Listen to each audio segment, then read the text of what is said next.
Did we just get the craziest episode of Yellowstone so far? For sure! If you haven't watched it, fret not. I have the full recap and breakdown for you. So far, we know that John Dutton has passed away, and the future of the Yellowstone Ranch is still at stake. There's not much his kids can do to save the ranch, but everyone is fighting tooth and nail. Jamie refuses to see his father's vision even after his death. And there's a reason. The black sheep of the family is no longer alone. He now has Sarah Atwood's support, who's helping him achieve his dreams by hook or by crook.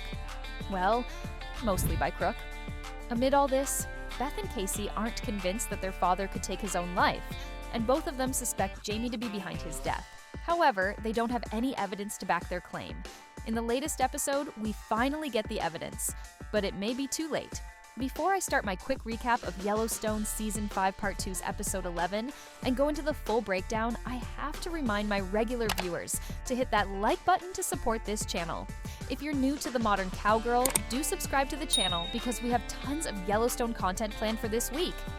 Now, without further ado, let's get into it. John Dutton is no longer with us, and the entire Dutton family is struggling to process the shock. Kayce is lost, while Beth is consumed by rage, determined to avenge their father. Even when John was alive, Yellowstone's future seemed uncertain. But now, with him gone, chaos reigns. Though Kayce and Beth refuse to believe their father took his own life, some fans remain skeptical.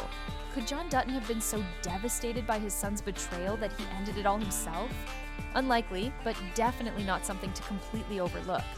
Episode 11 puts those doubts to rest.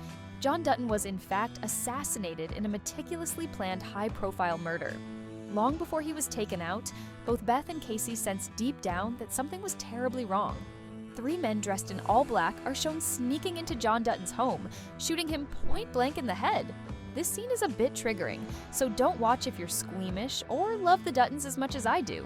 They also inject oxycodone in between his toes. For some reason, the oxycodone detail feels like something we should remember for future episodes and also for the upcoming toxicology report. Any thoughts? Share them in the comments. I love hearing your theories. This was just the intro and it had me glued to my seat. Beth and Kayce were right all along. John Dutton was assassinated, but his death isn't their only concern. The ranch is under threat too, as the new governor, Rawlings, has taken over with ruthless plans. After the intro, we cut back to the present, where Jamie meets up with the new governor, Rawlings, hoping he will revoke the conservation easement that John had the Dutton land placed in. Rawlings agrees in hopes of overturning the conservation easement that John placed on the Dutton land. He can then reinstate the lease previously granted to Market Equities. Jamie pushes for the state to seize the Dutton land through eminent domain. But Linnell Perry disagrees, as that is an abuse of power and likely conflicts with the Fourth Amendment.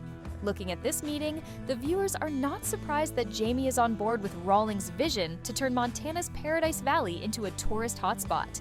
Much like Jackson, Wyoming, Jackson now relies heavily on tourism for survival. If you've ever been to Jackson, you know how dominated by tourism that town is.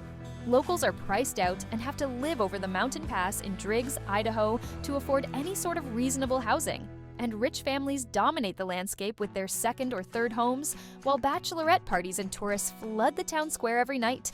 It is definitely not what John Dutton had envisioned for his pristine ranch. After Linnell Perry makes her stance crystal clear, she walks out. John Dutton's former assistant, Clara, follows her out and tells her she resigned from her recent promotion to Chief of Staff for Rawlings because she can't work for people who are undoing John Dutton's legacy. Perry insinuates that Clara should reveal the governor's plans to Beth and Kayce since she is no longer employed by the state and is exempt from confidentiality. I'm super curious to follow this thread and see where Clara takes this.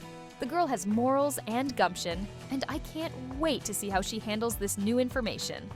Now the pieces are starting to come together for the viewers like us, and we have some serious questions. What if it never comes down to Beth confronting Jamie? What if the Duttons take control of their land, back from within the office with the help of Clara? It's a possibility if Beth puts her anger aside and plays her cards right, but knowing her, it seems quite unlikely. Whether Beth plays it smart or not, Kayce is heartbroken over his father's death, but he stays composed. Unlike Beth, who stormed into Jamie's office, Kayce focuses on gathering solid evidence. He's determined to find enough legal proof to destroy Jamie's career and put him behind bars. His first step? Examining John's body for signs of struggle.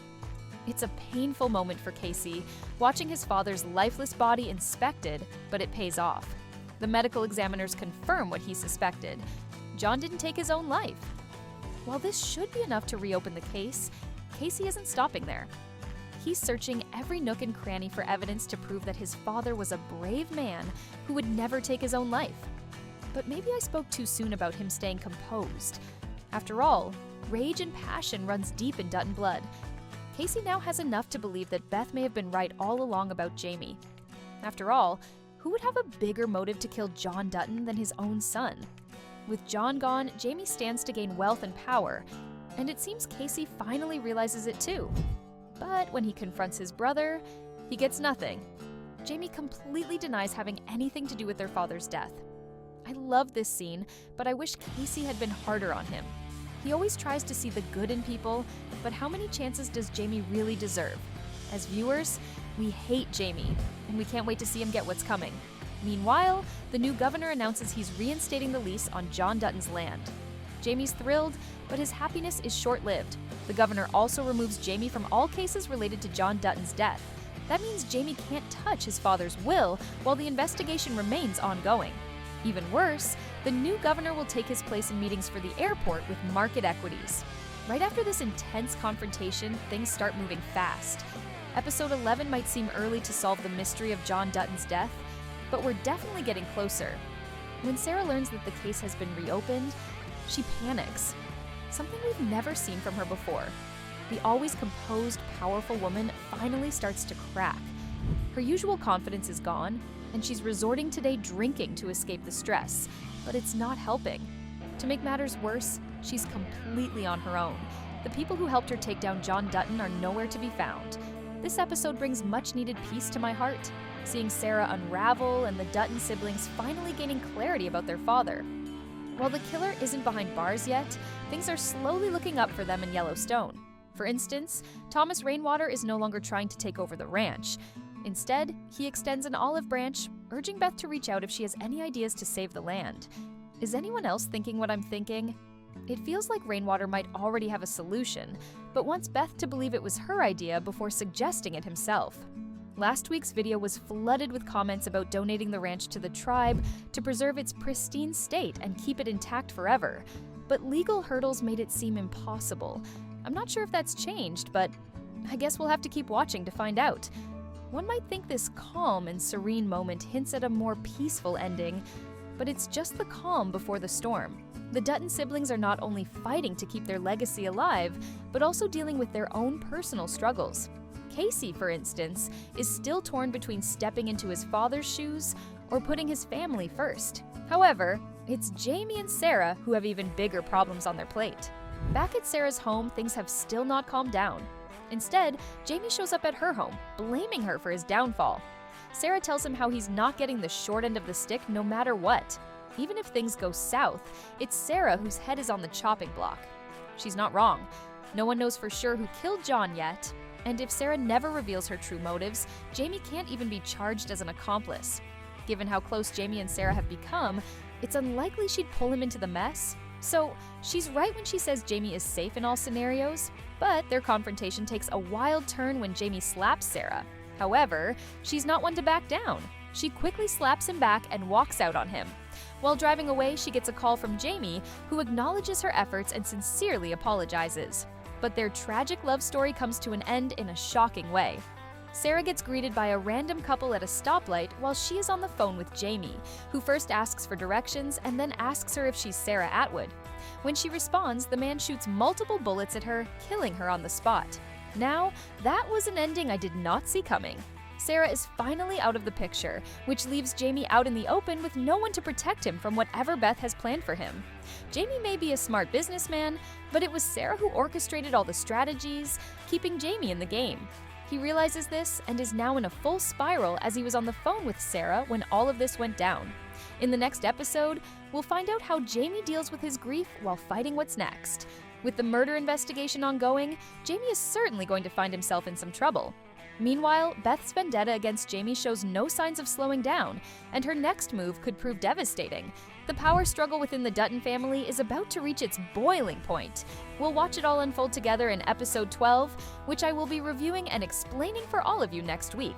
Make sure you have turned your notifications on to watch what happens next, and if you are as excited as I am.